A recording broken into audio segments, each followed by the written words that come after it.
어머니가 장남을 그 시골에 보면은 지금도 그런 어머니들 있잖아요. 고집이 세고 자존심 강해갖고 막 아무리 그 나이가 60이 넘은 아들이라도 그냥 꼼짝 못하는 집이 있어요. 그런 집은 어떻게 된다는 이야기요? 지레복잡. 하는 일을 반복할 뿐이라는 얘기요. 예전에 해도 그냥 반복해야 잔소리 안 듣잖아요. 예전에 그렇게 해서 통과됐으니까 계속해서 반복해서 이 농경사에서는 가능한 이야기입니다. 응? 둘째 아들을 하니까 뭐예요? 이게 둘째 아들이니까 이게 승사자지만 이것이 장군 사자이기도 하고 이거 주역에서 이게 싸움이 일어난다는 뜻이에요. 아까 아버지가 둘째 아들을 그냥 누르니까 어떻게 송사가 벌어진다. 여기도 마찬가지로 싸움이 벌어진다. 이 싸움이. 응? 그다음 여기는 뭐예요? 그 어린 아들을 어머니가 위에 있으니까 여기는 의미가 있습니다. 요 표시가 이렇게 여기가 좋다고 표시되어 있잖아요. 아들이 겸손해진다는 뜻이 겸손해진다. 막내 아들이. 여기는 뭐냐? 어머니가 장남을 인정해. 응? 어떤 집은 가니까 그 대갓집에서는 그러더라고. 어머니가 아들을 아드님 하고 존대에 가까운 표현을 해요. 아드님 생각은 어떠신가? 이렇게 아들의 의견을 묻고 아들의 의견이 자기랑 조금 안 맞더라도 그거 한번 해보고 나서 아니면 또 바꾸는 거지. 이렇게 해서 실수할 기회를 주는 어머니. 실수를 해봐야 진정 그것이 맞는지 틀린지 알 거 아니에요. 그렇게 되니까 여기 뭐라고요? 앞을 예측하고 예상을 하게 되고 앞으로에 대한 계획을 세우게 된다는 이야기입니다. 옛날에 했던 걸 그냥 반복만 하면서 잔소리 안 듣는 길을 찾는 것이 아니고 미래를 내다보는 눈을 뜨게 되고 합에 대해서 계획을 세우게 된다는 뜻이에요. 두 번째 이게 뭡니까? 가운데 아들을 어머니가 이해해주고 인정해주니까 이게 뭐예요? 형님하고 친하게 된다 이거예요. 이게 지금 B자가 이게 형님하고 친하게 돼. 형제들과 친하게 된다. 여기는 싸움이 벌어지게 되는데 여기는 형제들과 친하게 된다. 어머니 말도 잘 듣게 되고. 근데 여기 문제는 요거. 이게 지금 막내 아들이 위에 있고 어머니가 아래에 있는데 이것이 산지박해요. 주역해에서 가장 위험한 캐가 산지박해입니다. 산이 무너져. 이 박자가 말이죠. 어떤 박자냐면 가죽을 벗겨 죽일 박자예요. 그래서 옛날에는 박형이라는 게 있어요. 박형. 중국에 사는 사람이 가죽을 벗겨갖고 그냥 막 몸부림치게 해가지고 죽이는 형벌이 있었다니까요. 그게 박자예요. 근데 이게 무슨 소리냐? 어린 아이가 귀엽다고 해가지고 이게 어린 아이의 뜻을 다 받아준다 이 말이죠. 그렇게 되면 어떻게 돼요? 우리 지금 현재 요 종로선가 요 거리에만 나가도 장난감 집에 가면 얘가 떼쓴다고 그냥 다 서줘. 응? 예전에 이런 강의를 한번 나갔더니 부인들이 있고 막 하는데 뒤에 얘가 막 그냥 뛰어다니고 막 장난 가지고 따그라따그러고 해. 그런데도 아무도 거기에 서 말 한마디 안 해요. 그 말했다가는 뭔 소리 들으려고? 왜 기죽이세요? 이게 기죽이세요? 그런다고? 그러죠. 왜 기죽이냐 이래요. 그러면 이게 뭐가 문제가 되냐면 이게 눈치 없는 애기가 돼요. 그러지 않겠습니까? 무슨 짓을 해도 이것이 잘하는 행동인지 못하는 행동인지 모르고 큰다는 거예요. 이런 놈이 커가지고 군대를 가니까 이게 기합받고 빠따마니까 자살해버려. 이게 예전에 우리 군대 생활할 때 뭔 자살을 못했으니까 우리는 더블병 먹고 들어가자마자 그냥 아구 터지고 그냥 그랬는데 그래도 그냥 뭔 죄를 지고 얻어 맞은지도 모르고 그냥 차례짜스려서 참 충성아무개 하면서 했잖아요. 근데 요즘에 무슨 따귀를 때려요. 한 게 아니고 조그만 잔소리 하는데 그냥 열받아갖고 가서 죽어버렸는데 또 그 죽은 애를 또 국가에서 뭐라고 그러니까 그래서 국립묘지에다가 묻어달라는 거야. 자살해본 놈을. 응? 그런 얘기 그런 거 지금 운동한 사람이 들으면 저 아주 죽이려고 하겠지만 그런 일이 많다니까. 실제로 문제가 있기도 하지만 우리가 자녀 교육을 잘못 시켰을 때 어머니가 이렇게 어린아이 뜻대로 다 해줬을 때 되는 거예요. 국가적으로 보면 소인들이 대문화하고 으쌰으쌰 한다고 그걸 다 들어주면 국가가 망한다는 겁니다. 이게. 그것을 지금 현재 이미 3,000년 전부터 이걸 저 교육을 통해서 우리에게 보여준 내용이에요. 보여준 내용. 그래서 이게 그 우리 저쪽 지방 사투리로서는 이게 조동으로 키운다는 표현을 쓰는데 조동으로 키운다는 거 아십니까? 그리고 조동으로 키우면 안 된다는 거야. 그래서 이 어린아이만큼은 여기가 맞다 이거죠. 아래다 두고 겸손하게 예의 바르게 키워야 된다 이거죠. 이제 일본에 가보니까 지하철에서 애들이 어디 뛰어다닙니까? 그거 전혀 없어요. 전혀. 예의 바른 자녀로 딱 키워요. 그 다음에 이게 참 이런 이제 모녀 관계죠. 이제 모녀 관계인데 어머니와 며느리 관계로 표현할 수도 있습니다. 어머니가 위에 있고 며느리가 아래에 있다. 이게 지금 어떻게 거꾸로 되냐? 소녀, 어린 딸이죠 이게 어린 딸. 이건 장성한 딸. 그 다음에 맏며느리, 장녀 이런 표현입니다. 여기는 지금 이제 어린 딸하고 관계를 얘기하고 있습니다. 그 어머니가 어린 딸을 참 잘 챙겨줬을 때 이 딸은 굉장히 정신적으로 안정이 되는 겁니다. 이 딸에게 너 알아서 해 하면 안 된다는 거죠. 잘 챙겨서 가르쳐주고 시집갈 때 어떻게 해야 되는 그 신부 수업을 잘 시켜줘야 제 자리를 찾아가게 된다 하는 이야기입니다. 그렇게 딸을 네 알아서 해 하고 내버려 둬본 집들이 많죠 지금. 그게 아니다는 거죠. 그 다음에 이 딸을 또 어머니가 딸을 앞세울 때 이제 갈 때가 돼서 앞세우게 되면 신랑감들이 많이 모여들게 된다. 그런 이야기입니다. 그 다음에 집안에 많은 것들이 모여들게 된다는 것을 지금 얘기하고 있습니다. 그 다음에 두 번째, 이렇게 관연한 딸을 어머니가 끼고 있으면 어떻게 되냐? 태양이 땅속으로 들어가는 것처럼 어두워진다 이겁니다. 집안 분위기도 어두워지고 딸의 마음도 어두워지게 된다 이런 얘기입니다. 딸이 다 컸으면 내놔라 이거죠. 내놓으면 어떻게 되냐? 동력 하늘에 태양이 떠오르는 것처럼 밝아진다 이거죠. 딸의 마음도 밝아지게 되고 또한 어머니 마음도 가정의 분위기가 굉장히 밝아지게 된다 하는 것을 의미합니다. 며느리 관계는 어떨까요? 며느리를 너 내 말만 들어야 돼 하고 시집살이를 시키면 며느리 마음이 이렇게 어두워지게 되고 집안 분위기가 어두워진다는 얘기를 하고 있습니다. 그런데 며느리를 앞서가지고 네 생각은 어떠냐? 너네 신세대의 생각을 한번 들어보자. 그래 우리 세대는 아닌데 그래도 한번 해보자. 해봐가지고 아니면 말고 실수할 수 있는 기회도 줬을 때 집안이 밝아지게 된다. 미래가 밝아지게 된다. 이걸 지금 얘기하고 있습니다. 또 맏며느리를 시어머니가 지금 며느리도 지금 60이 넘었는데 그래도 시어머니 목에 힘주고 그냥 야야 해가지고 하면 어떻게 되냐? 돌아가실 날만 기다리게 된다 이런 얘기예요. 돌아가실 날만 기다리게 돼. 그러니까 어떻게 하라는 얘기예요? 맏며느리의 말을 우리 며느님 생각은 어때? 그 의견을 들어보고 그게 마음에 안 들어도 그것도 그렇게 한번 해볼까? 그것도 좋은 생각인 것 같은데 거기다 또 나가면 야 어떻게 그렇게 기특한 생각을 했냐?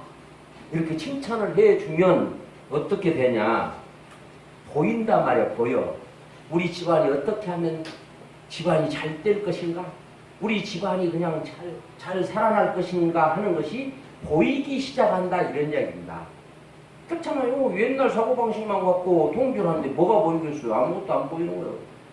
그러지만 젊은이의 머리를 빌리고 젊은이의 그런 그 아이디어를 우리가 빌렸을 때 집안이 잘 될 수 있는 길이 보인다 이런 얘기죠.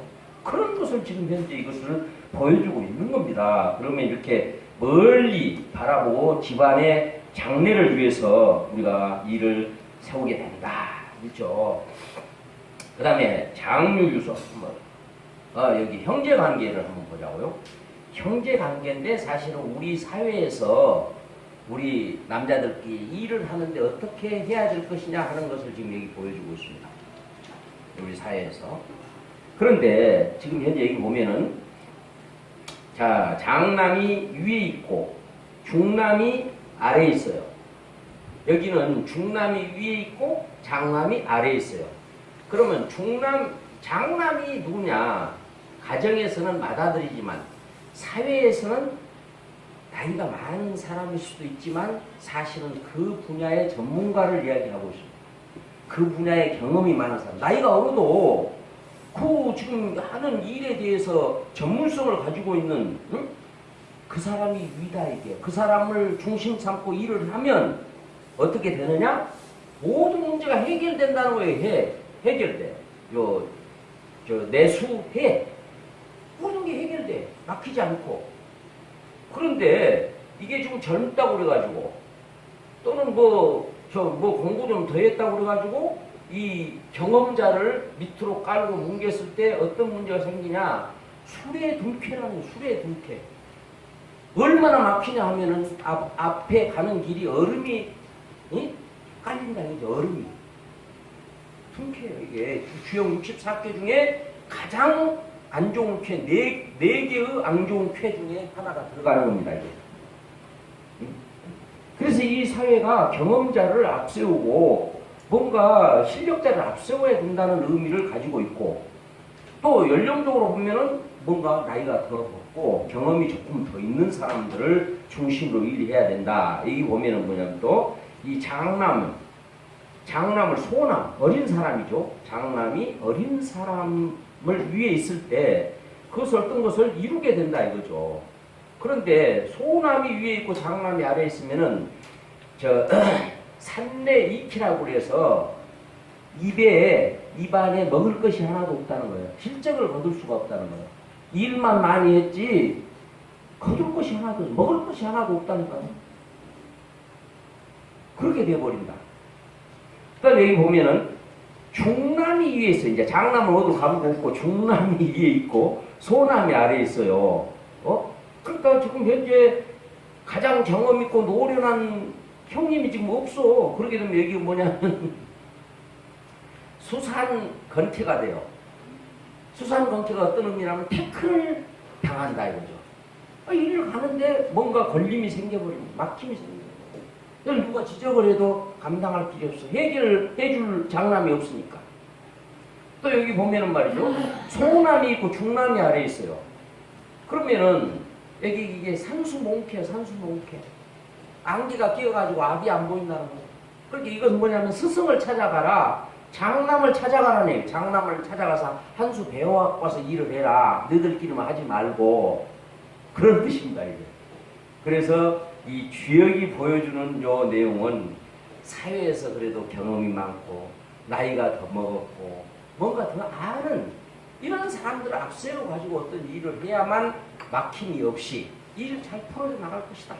그러지 않고 젊은 혈기만 믿고 나서게 될 때 막힘이 있게 되고 이렇게 참 태클을 걸리게 되고 모든 문제가 생긴다는 것을 의미를 하고 있습니다.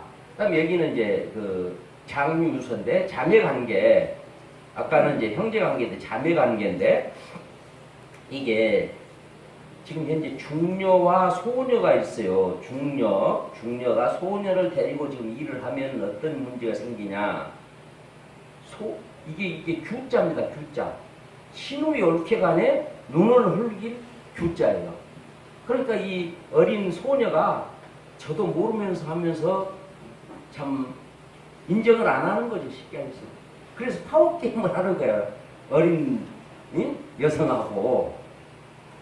두 번째 여기 보니까 어때요? 장녀가 위에 있고 소녀가 아래에 있으니까 어떤 일이 생겨요? 중부. 이것은 어떤 의미를 갖고 있냐면 이게 이제 그 부화를 한다 할 때 부자입니다. 그래서 봉황이 새끼를 병아리를 지금 까기 위해서 알을 품고 있는 형상이에요. 그러니까 장녀를 중심하고 소녀가 하나 돼 있으면 좋은 일, 좋은 어떤 그 일을 만들어낸다는 거죠. 좋은 계획을 만들어낸다. 이런 의미입니다. 그 다음에 여기 장녀가 위에 있고 중녀가 아래에 있으면 풍화 가인, 가정이 화평해진다. 이거죠. 이것이 맏며느리와 둘째 며느리가 이렇게 맏며느리 말을 잘 들으면 집안이 화평해진다. 이런 의미로도 해석이 되겠죠. 근데 이것이 거꾸로 됐을 때 항상 문제가 되는 거예요. 소녀가 중녀 위에 있어 보면은 택화해피라고 혁명이 벌어진다. 그 다음에 여기는 뭐냐면 소녀가 장녀 위에 있으면은 갈 길이 멀어져 버린다. 갈 길이 너무 멀어져 버려. 쉽게 갈 수 있는 길도 너무 멀리 돌아가게 된다는 그런 의미를 가지고 있습니다. 여기 주역 공부하신 분들 이제 제가 뭘 잘못 해석했으면 지적을 좀 하셔야 돼. 그 다음에 여기 보면은 중녀 밑에 장녀가 있으면 뭐냐, 여기는 한 사람이 더 와야 된다. 소녀가 더 와야 된다는 걸 의미합니다. 이게. 그 다음에 이제 시간이 지금 어떻게 되고 있습니까? 한 20분 넘었어요. 네. 부부관계, 중요한 부부관계. 이 부부관계인데 여기 남편이 위에 있고 전 부인이 아래에 있어요. 근데 이것이 어린 연하의 남자가 위에 있고 연상의 부인이 아래에 있어요. 그러면 이게 어떤 문제가 생기냐?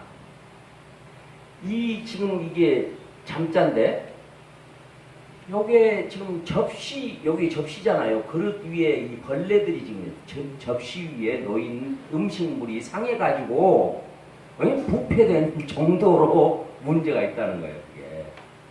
그래서 연하의 남편 하자는 대로 막 하면 이게 문제가 생긴다. 그걸 얘기하고 있어요. 그럴 때는 나이 먹은 연상의 부인이 어린 남편을 잘 리드해야 점진적으로 발전하고 철들어 갈 것이다 하고 얘기를 하고 있어요. 이렇게 재밌죠? 그 다음에 여기 보면 중남과 장녀요. 예? 그래서 남편이 이렇게 참 원기왕성한 이런 남편이 나이가 더 먹은 부인이 떠받들어 줬을 때 이게 우물정자인데 이게 뭐냐면은 우물은 있는데 두레박이 없는 걸로 비유를 합니다. 뭘 일이 안 된다는 거예요. 될 것 같은데 그림의 떡이라는 이야기예요. 그래서 이 연하남, 연상의 여인이 연하남하고 같이 살 때 어떻게 처세를 하라고 여기 나와 있는 거예요. 어린 남자하고 좀 중녀 살 때 소남을 앞세우면 어떻게 되느냐. 이게 참 화려해지려고만 하면서 재산 탕진한다는 이야기요. 예? 기분대로 돌아다니다가 이게 산화비캐거든요. 산화비캐. 산에 단풍이 들듯이 화려하기만 해. 그래갖고 외제차 사달라고 해가지고 그냥 돌아다니고 막 해서 이게 문제가 생긴다. 여기는 이 말에는 별로 관심들이 없으신 것 같아. 여기 보면 그 아래로 있을 때 이런 문제들이 다 잘 해결이 된다. 장녀가 위에 있고 중남이 아래에 있으면은 이게 환자가 참 순풍에 돛을 달고 잘 나가는 걸 의미합니다. 이렇게 잘 나갈 수 있다는 얘기입니다. 그 다음에 부부 사이인데 연배 사이, 이게 지금 굉장히 중요해요. 같은 또래 나이가 꼭 동갑인 것만을 의미하고 있는 건 아닙니다. 가치관이라든가 어떤 그 코드가 비슷한 걸 얘기해요. 그랬을 경우에는 남자가 위에 있든 여자가 아래에 있든 상관없이 다 좋은 걸로 나와 있습니다. 그래서 부부가 함께 부창부수를 하고 호흡을 잘 맞췄을 때 좋은 일이 생긴다. 이런 이야기입니다. 여기서 가장 좋은 캐는 이게 이 수화기제캐인데 요 과정을 거쳐야 돼요. 화수 위제 과정을 거쳐서 마지막에 완성이 수풍 이게 지금 이 표시가 잘못돼요. 이 화자거든요. 화자인데 이게 오자가 났습니다. 이 수화기제캐요. 이게 지금 이제 보니까 왜 이게 보이지? 수화기제캐. 그래서 마지막에 완성은 여자가 대접을 해서 남편의 위에 세웠을 때 비로소 완성되는 거다. 부부의 사랑이 완성되는 거다. 이거예요. 그러려면 남자가 부인을 잘 위해주고 챙겨주고 받들어주고 했을 때 부인이 그냥 황송해가지고 남편 자리로 떠받쳐서 올려준 고기가 완성이라는 거죠. 여자가 그냥 뭐 먹이 힘주고 남편 위해서 굴리만 이런 의미가 아니고, 그래서 우리 태극기에도 이런 게 있습니다. 수하기재캐. 지금 현재 태극기가 수하기재캐예요. 태극기 어디? 저 뒤에 보면 수하기재캐로 되어 있습니다. 수하기재캐로 되어 있어. 그런데 저것이 문제가 있다. 저 수하기재캐가 좋음에도 불구하고 제가 문제가 있다 하는 얘기는 뭐냐면은 과정이 화수미제를 거쳐서 수하기재가 돼야 된다 하는 것을 제가 얘기를 하는 것입니다. 다음에 상비관계인데 이것은 이 어린 녀석들끼리 일을 하면 어떻게 될 거냐. 산 넘어 산이다 이거죠. 그 다음에 그 장남이 없고 중남끼리 둘이 모이면 뭐가 되냐. 이게 지금 현재 감캐인데 이게 사방의 함정이라는 거예요. 사방에.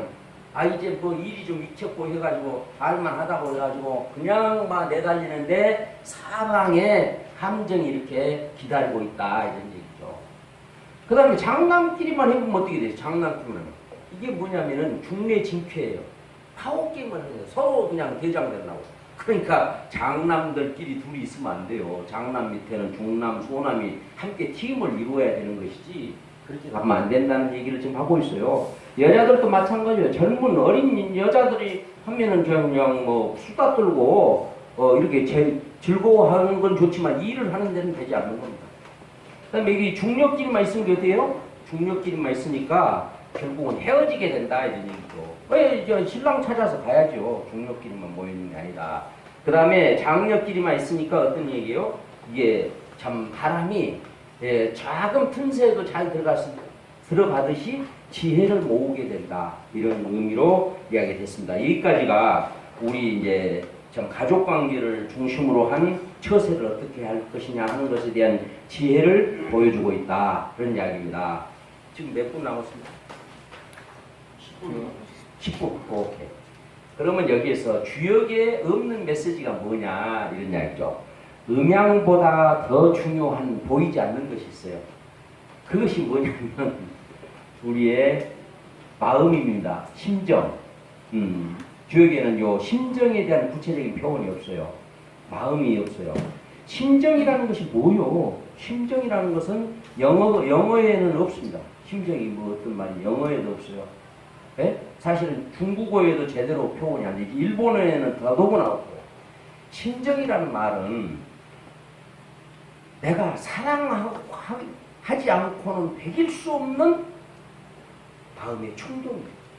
그걸 우리 심정이라고 해요. 예?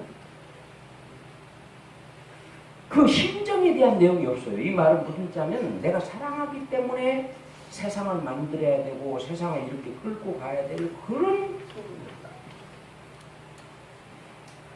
그 다음에 그래서 금방 얘기하는 거예요. 그게 하늘 공자는 하늘의 뜻대로 뭐 순천자는 흥하고 뭐 역천자는 망한다. 하늘을 계속 논했지만은 그 하늘의 심정을 논해놓지 못해. 하늘의 심정이 뭐냐를 말하지 못했다는 거죠. 그 다음에 하늘의 사정과 목적과 이상을 알지 못했어요. 하늘이 이 세상을 만드는 이유가 도대체 뭐냐 말이에요. 목적이 뭐냐 이거죠. 하늘이 결국은 이 세상이 어떻게 되기를 바랬냐 그거에 대한 상이 없다는 거예요. 그거에 대해서 앞으로 같은 숙제를 가지고 우리가 함께 연구해 봐야 될 내용들입니다. 그 다음에 자동화 프로그램으로 안 되는 것이 이게 무슨 주역 강의를 하다가 이 생뚱맞게 그 지금 무슨 컴퓨터 프로그램 얘기를 하고 앉았냐. 사실은 주역이 요즘 현대적 표현으로 하면 자동화 프로그램입니다. 자동화 프로그램. 응? 이런 경우의 수가 생기면 이렇게 참 길을 찾아서 발전해 나가라고 하는 것을 얘기해 주는 거예요. 그것이 주역이라는 겁니다. 예? 그래서 서양에서는 로고스라고 했고, 예? 또 성경에서는 말씀이라고 했고, 또 우리 동양에서는 도라고 얘기를 했다면 도. 그런데 오늘 그것을 현대적인 표현으로 해보니까 창조의 자동화 프로그램. 그럼 창조한 다음에 이것이 운행해야 되잖아요. 자연이 자동적으로 돌아가야 될 이 자연의 섭리 프로그램을 저는 자동화 프로그램이라고 표현하고 싶다 이런 얘기입니다. 그런데 자동화 프로그램으로 안 되는 것이 뭐냐는 이 내용이 안 되는 것이 뭐냐는 것을 무슨 뜻이냐면 동물이나 이런 모든 인간 이외의 삼라만상은 지 하고 싶은 대로 하는 것이 선이에요. 지 하고 싶은 대로 해. 그건 자연이잖아요. 그런데 인간은 지 하고 싶은 대로 하면은 뭔가 일을 잘못 저지른다니까요. 잘못 저질러. 네 하고 싶은 대로 해보라고. 이거 저 도올 선생님 그런 표현을 쓸 때 지 꼴리는 대로 해라. 꼴리는 대로 해도 좋다 이거야. 근데 꼴리는 대로 하라고 나오니까 이놈이 잘못해버려. 동물의 세계에서는 꼴린 대로도 아무 잘못이 없는데 왜 잘못됐냐? 이것이 문제라는 거죠. 네? 그걸 가지고 사실은 퇴계 이항 선생하고 고봉 비대승이하고 8년 동안 싸웠어요. 퇴계 이항 선생의 고민이 뭐냐면 태극으로부터 받은 이 성품을 지닌 인간이 왜 이렇게 잘못됐냐 이거지. 네? 왜 시기하고 질투하고 이러냐 이거지. 그러지 않아야 되는데 그러니까 퇴계 이항 선생은 이 칠정이라는 게 문제다. 예? 칠정이 이게 잘못된 것이다 이렇게 주장을 했어요. 그거에 대해서 고봉 비대승은 아니다 그거 무슨 소리냐 내가 칠정과 사단을 분리할 수가 없다 이 주장을 한 겁니다. 그게 그래놓고 그것이 주자의 어느 대목에 그 말이 있냐 하고 또 둘이 서로 따지는 거예요. 예? 그렇게 잘못하면은 퇴계 이항 선생이 이단자로 몰리게 생겼거든. 그러니까 자꾸 돌려서 말을 하지만 결국 이게 칠정이 문제다. 이것이 두 사람만의 싸움으로 끝난 것이 아니고 영남학파와 기호학파가 수백 년 동안 싸운 내용입니다. 응? 이 부분을 우리가 명쾌하게 풀어주지 않으면 안 돼요. 응? 언젠가는 또 이 문제를 한번 다루는 시간을 한번 가져보자고요. 그 다음에 앞으로 도래할 세상이 어떤 세계냐 그게 주역이 없어요. 앞으로 우리가 이루어질 그 세계상이 나와야 그 세계를 이루기 위해서 우리 모두가 힘을 합해서 그 세계를 이루기 위해서 도전하고 노력할 거 아니에요. 그런데 그 세계가 안 보인다니까 지금. 그게 여러분 민주세계가 진짜 좋은 겁니까? 민주세계가 좋냐고요. 저는 그 전에 회사에 가니까 어떤 그 사장이 취임식을 하면서 사원들의 의견을 그냥 말하면 민주주의 원칙에 의해서 의사결정을 하겠다는 거예요. 그래서 내가 그 사장 그 취임사를 듣고 바로 와가지고 저 미친 친구라고 내가 미친 친구. 네? 이게 미쳐버렸지 그게. 네 맞습니다. 생각해 보세요. 여기 지금 여러분 계신 이 중에 딱 농사 지은 사람 한 사람밖에 없어. 근데 지금 여기다 농사를 뭘 뿌렸으면 좋겠어 하고 묻는데 다수결로 해요? 아니 농사 지은 사람 한 사람밖에 없으면 그 사람 말을 듣고 해야지. 무슨 그거 민주주의에 의해서 우리 모두가 다 여기다 상추 심자니까 상추를 심냐고 그게. 미국사는 그게 아니고요. 그래서 아까 그러잖아요. 여기 소인들 말 듣지 말고 장남의 말을 들으라고. 장남이 농사 지어본 사람 얘기를 하니까 그 얘기를 하니까요. 그 다음에 이게 인간의 존재 목적이 도대체 뭐냐. 이게 시간이 없다니까 이게 그냥 넘어가야 돼. 공자님 고민이 뭐냐면은 공자님이 주역책을 얼마나 읽었냐면 말년에 주역책을 맨 그 책근이 가죽분으로 되어 있는 것이 3번이나 끊어질 정도로 읽었으니까 얼마나 많이 읽은 거예요. 그 읽고 난 결론이 뭐였냐면은 점원도 석사가이 아침에 도를 깨달으면 저녁에 죽어도 괜찮겠다 하고 탄식을 했어요. 그러면 공자님이 도를 깨달았다는 거예요? 못 깨달았다는 거예요? 네? 못 깨달았다. 도대체 이걸 모르겠다. 그러니 누구를 기다렸냐면은 공자는 진인을 기다렸어요. 진인이 와야 뭔 놈의 것을 알 수가 있겠다. 그래서 도가 뭐냐? 일음일량 지휘도다 이거. 일양과 일음이 어떤 환경과 경유의 수에 따라서 적응을 하면서 쫙 풀어나가는 이게 도다 이거죠. 그것이 질서정연하게 가게 돼 있어요. 그것이 이런 문제가 생길 때는 이렇게 나가라고 하는 것이 미리 프로그램으로 다 돼 있어요. 그것을 자동화 프로그램이라고 한다니까요. 그러면 여기서 도야자는 언야다. 그러니까 도라고 하는 것은 그 말씀이다. 근데 요거하고 비슷한 말이 있어요. 이것이 로고스라고 했고 성경에는 이것을 태초의 말씀이 계시냐는 말씀이요. 그러면 제가 여러분들에게 지금 말하는 게 귀에 들리잖아요. 이런 말씀이었을까요? 여러분의 귀에 들리는 이런 말이었겠냐 이 말이요. 태초의 말씀이 여러분 귀에 들리는 이런 말이에요. 예? 도야자는 어냐라 했을 때 그 언이 여러분 귀에 들리는 이런 말이냐고요. 그게 아니에요. 이건 자동화 프로그램 언어예요. 이 컴퓨터를 다루려면요, 이 컴퓨터가 알아듣는 말을 해야 돼요. 그렇잖아요. 지금 여기서 다다닥 하고 저 입력하지만 입력하는 순간에 요 자동화 프로그램으로 그 컴퓨터가 알아듣는 서두로 바꿔요. 번역을 해가지고 컴퓨터에다 명령을 하게 돼 있다고. 그 명령 프로그램이 없을 때는 우리가 286 시대, 186 시대 도스 공부하고 얼마나 했었죠. 그 공부해본 친구들 여기 있을 거예요. 그걸 모르면 컴퓨터를 도저히 명령할 수가 없어요. 그런 것처럼 창조의 자동화 프로그램 원리를 얘기하고 있는 겁니다. 창조의 원리, 존재의 원리를 도라고 하고 말씀이라고 하는 거예요. 그래서 노자는 도는 자연이다 이렇게 표현합니다. 자연의 원리다 이런 표현하는 겁니다. 그래서 이 도라든가 로고스라든가 말씀의 진정한 의미는 사실은 창조의 원리고 존재의 원리고 자연의 원리다. 이렇게 저는 말씀드리고 싶습니다. 그래서 그 내용을 중심 삼고 공자님이 이제 이런 프로그램이 이렇게 됐는데 이 프로그램을 작동시킬 힘이 또 있어야 되잖아요. 작동시킬 수 있는 힘이 있어야 돼. 이 컴퓨터를 움직이려면 첫째는 이게 전원이 있어야 돼. 전원이 없으면 어떻게 이게 움직입니까? 두 번째는 이 프로그램 보이지 않는 그 형체가 없는 것이요. 그렇기 때문에 프로그램을 구현할 수 있는 컴퓨터, 이 CPU라든가 요거 컴퓨터가 있어야만 돼요. 세 번째, 우리가 3D 프로그램 얘기하고 있잖아요. 3D 프로그램이 지금 현재 이 권총을 하나 만들어라 하고 명령이 쫙 왔어요. 그럼 권총을 만들 수 있는 재료가 대기 중이어야 되잖아요.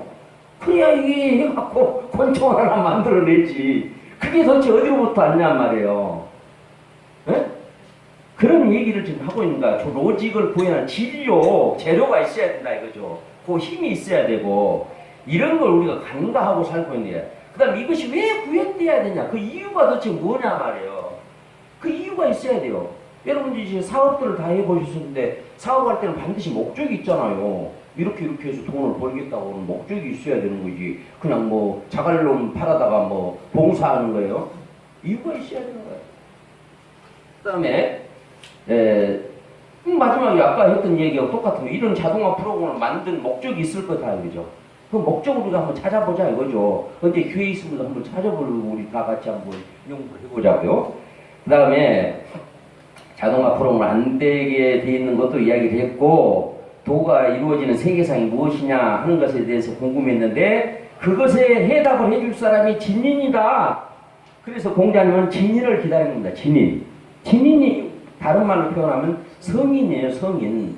말씀 연변에 이룰 성자. 말씀으로 이루어진 사람. 자동화 프로그램대로 되어진 사람.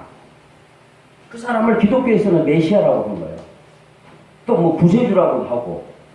예? 여러 가지 이유가 있어요. 근데 전번에 제가 태극기 책의 참뜻과 문화사상이라는 제목의 마지막 결론이 이 저 태극기가 주는 메시지는 뭐냐? 우리 한반도에서, 한민족 가운데서 바로 이 진인이 위대한 사상가로 출현한다. 그것을 저 정감록 비결처럼 저 태극기가 보여주고 있다 이겁니다. 예? 그런 위대한 사상가가 한반도에서 출현할 때가 되었기 때문에 태극기가 나타나게 되었다. 이렇게 제가 말씀드린 적이 있습니다. 네. 여하튼 오늘은 제가 정말 이 주역이 보여주는 처세의 요 지혜, 이건 여러분이 서점 어디를 찾아가고 인터넷 어디를 뒤져봐도 이런 이야기 없어요. 여러분이 유일하게 들으신 이 귀한 내용이고, 이런 내용을 중심 삼고 우리가 지혜롭게 인생을 살면서 성공을 해야 될 것이다 생각하면서 제 말씀을 마치겠습니다. 감사합니다.